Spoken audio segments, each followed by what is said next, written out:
क्या मालदीव भूल गया ऑपरेशन कैक्टस का वो एहसान? भारतीय जवानों की शौर्य गाथा आज भी करती है हैरान। जी हाँ, ये शीर्षक है हमारे आज के एपिसोड का। चर्चा के केंद्र में फिर मालदीव है।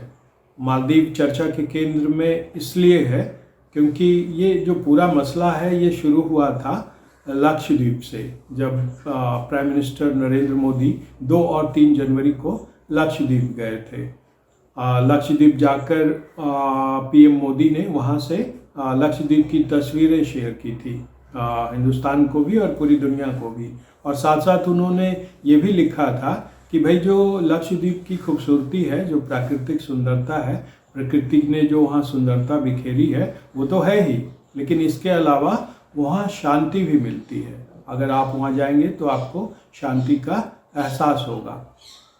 अब इसके बाद जब पीएम ने ये सारी चीज़ें पोस्ट की, दुनिया को जब ये सारी चीज़ें देखने को मिली तो लोगों ने कहा कि भाई ये तो ठीक है, अब लाखों रुपया खर्च करके मालदीव क्यों जाए जब हमारे अपने देश में लक्षद्वीप जैसी जगह मौजूद है और जो मालदीव से कम खूबसूरत नहीं है, तो अच्छा है हम मालदीव जाएं।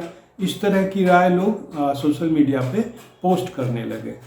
बस यही बात मालदीव को चुभ गई। वही मालदीव जो अब चीन का कठपुतली बना हुआ है। और आप इनकी हिमाकत देखिए कि इनके 3 मंत्रियों ने प्रधानमंत्री नरेंद्र मोदी और हिंदुस्तान में जो सर्विसेज हैं, खासकर होटल सेक्टर में, उसकी बुराई की, भला बुरा कहा। अब आप सोच लीजिए कि एक छोटा सा देश जिसकी जनसंख्या मात्र 5 लाख से थोड़ी ज़्यादा है और जिसकी अर्थव्यवस्था मात्र 40,000 करोड़ की है और 25,000 करोड़ का जिस पर चीन का कर्ज है, वो देश भारत के प्रधानमंत्री नरेंद्र मोदी की शान में उल्टी सीधी बातें करता है, भारतीयों की सेवा सेक्टर जो है उसको भला बुरा कहता है। अब वही हुआ जो होना था। भारत में इसकी प्रतिक्रिया हुई, लोगों ने इसका विरोध किया, #मालदीव बायकॉट चलाया। जब ये बवाल मचा तो उनके जो 3 मंत्री हैं उनको सस्पेंड कर दिया गया। आप ध्यान रखिए, उन्हें सिर्फ सस्पेंड किया गया है, उन्हें बर्खास्त नहीं किया गया है। और इसके बाद फिर ये हुआ कि जो मालदीव के प्रेसिडेंट हैं मिस्टर मुइज़ू, वो चीन के दौरे पर चले गए। हालांकि इसके पहले ये एक तरह से परंपरा रही है कि जब भी मालदीव में कोई नया प्रेसिडेंट बनता है तो वो सबसे पहले भारत का दौरा करता है, लेकिन इस बार जो है मिस्टर मुइज़ू पहले तुर्की गए और फिर अब चीन का दौरा करने चले गए।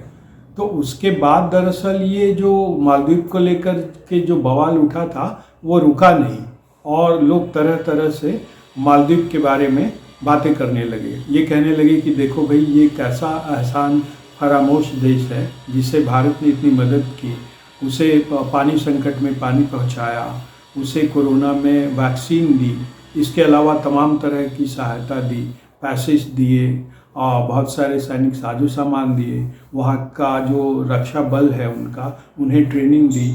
इसके बाद भी जो है मालदीव इस तरह की बात करता है। और सबसे बड़ा जो मालदीव की मदद की थी भारत ने, वो 1988 में की थी। अगर भारत ने उस वक्त मालदीव की मदद न की होती तो मालदीव पर आज किसी दूसरे देश का कब्जा होता।